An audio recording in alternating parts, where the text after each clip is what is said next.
Hi, this is Terri on It's About Writing.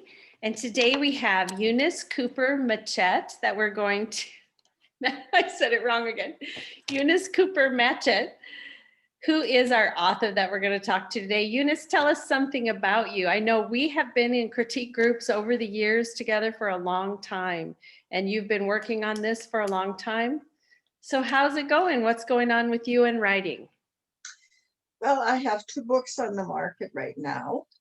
Oh, show them. And right now I'm working on a 3-book series about widows, older widows that,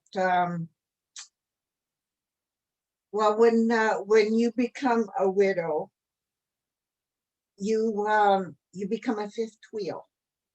And your friends kind of fall away, not because they don't like you anymore, but because you're just the fifth wheel and life gets extremely lonely. So I have used these life experiences kind of that I went through myself, invented a girl and had her go on an online dating site. And it turns out to be disastrous, and it goes through 3 series. Wow. I'm trying to catch the guy, but I'm having fun developing her and making her. The first book should be out through Kindle sometimes this spring. Oh, great, great. Are you going to do a kickoff party? I don't know. Maybe an online one. I've never done one before. This is all new. Even this is new to me.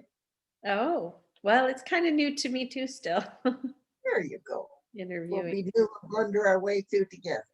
Yeah. Well, that storyline sounds wonderful. That is really, really interesting. I like when stories are not, they don't always have to be about people in their 20s. How can you do that again? I was making a noise. Oh, that's okay. I said I like it when stories don't have to be about people in their 20s. I like those stories too, but this is nice. But what I found is that being a senior myself, there's very little books geared to us. Up to 50, there's lots of them.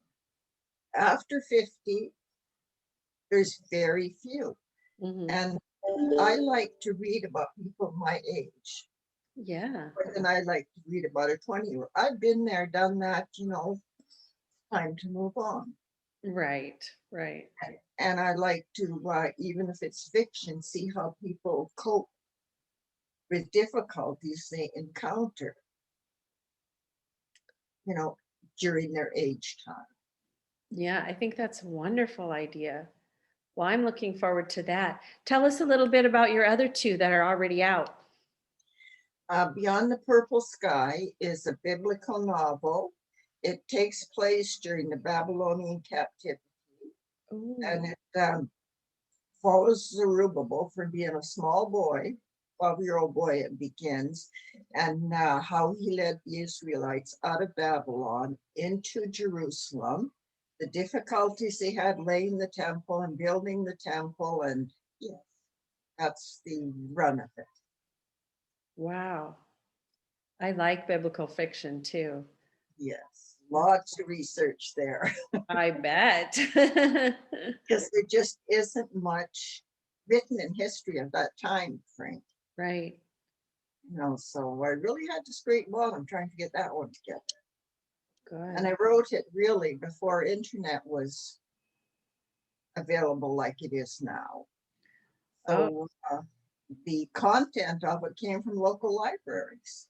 And the Bible, of course, that was my biggest, you just find the area in the Bible that you're going to write about and use that as the guideline.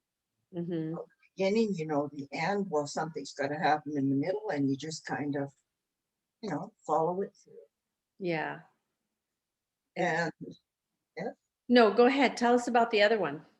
And the other one, behind her name, is we're coming back to modern times now. We left the history, we're coming back to modern. And Sage is my main character, and she has been abused and bullied tremendously when she was growing up. And the gist of the story is to show how the effects of what happened when she was growing up, how it affects her adult life. You know, you think when you got past school days that you leave home, everything's going to be better, but it doesn't. It stays with you. And I found over the years that it got harder. There's things that I had forgotten that I went through as a child that really started coming back when I turned 40. You know, things that you forget. Then all of a sudden, something just happened. Uh-oh. You know, Brings it up like, again. like for example, I'm terrified of storms. Hmm. The reason I was terrified of storms is when I was scared as a little child. But I remember one particular night, it was a horrible, horrible storm. And I was crying. This incident is in the book. But, and my mom kept telling me to shut up, that it was nothing, but I was so scared I couldn't. And she came in and she gave me such a licking because I was scared. And yeah, even today, you know, if a thunderstorm comes up, I remember that incident. Wow. I'm not going to hide under the covers anymore. My head under the pillow. I'm not going to expect a beating, but it comes back. Yeah. Yeah. And as we spoke earlier, it when it's abuse at home, it twists your concept of authority figures. You know, it's like we were talking earlier that I cannot go to agents and promote my book because I feel so inadequate. Yeah. So Yeah, and like I said before we were recording, I really feel like it's sometimes easier to deal with hard things in our lives if we're going with a character through a book. It yes, kind of distances us a little bit, but then we can glean. I love to be able to learn life lessons and just get healing through a character's life. You know, I think it's a great way to do that. it is. And I noticed as I was writing it, as I actually admitted these things had happened, healing came also. And my hope really is in writing it so that not just the abused people, you know, are aware that this happens. It's more so for the abuser to know what they're doing when they're doing it. It's not just a moment thing. It goes with that person for the rest of their lives. And I think this needs to be understood. Yeah, that's good. Well, those sound like great books. So, I, where can people get those books? Amazon. All your books are available on Amazon. Amazon and Kindle. Okay. Download them from Kindle and buy the print copies from Amazon. Okay. Sounds great.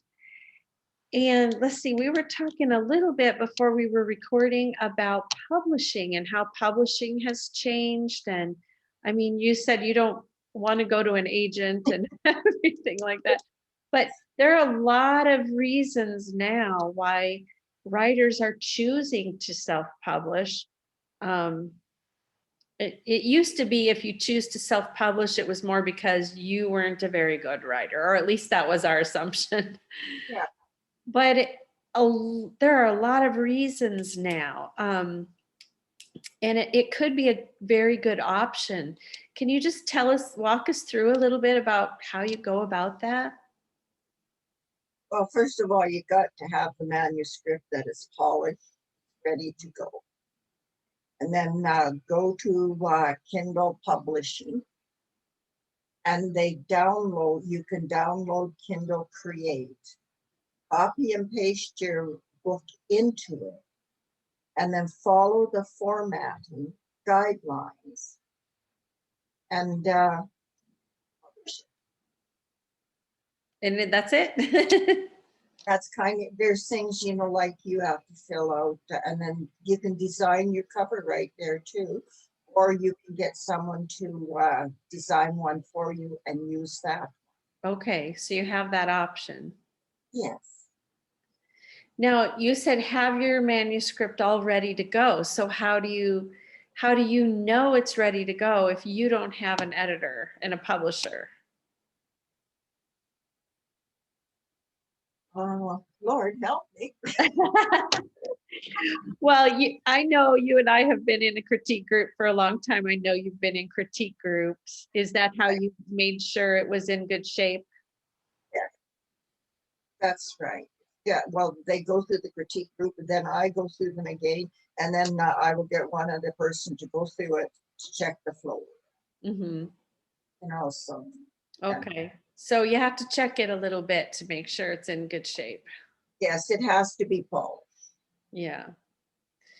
You know, and then they talk you through the format, and yeah, it's quite a neat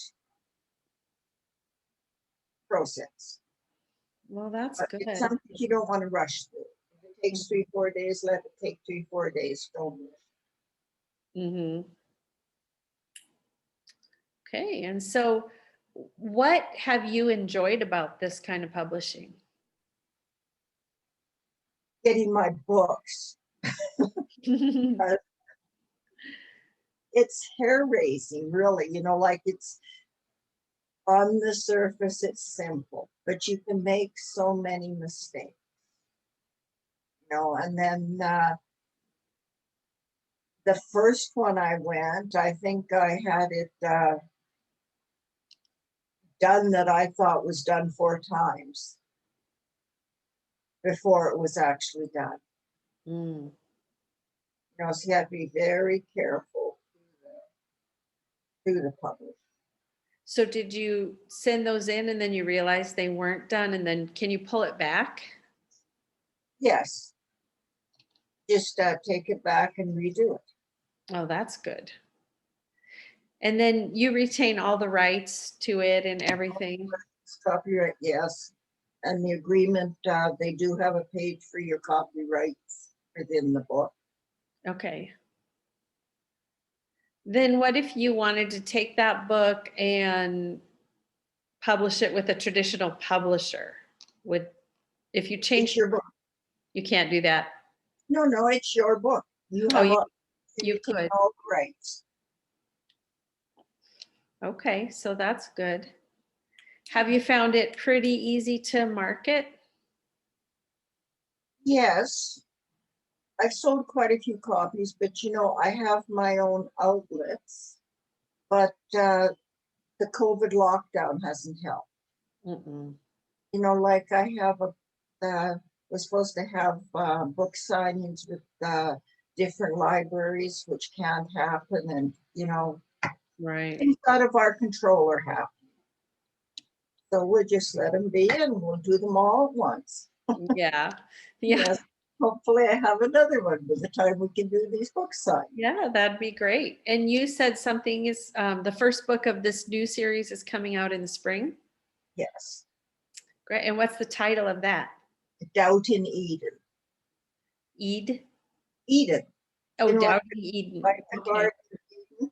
Mm-hmm. Because when she was married, her life with her husband, she considered her Garden of Eden. Oh, I see. Okay.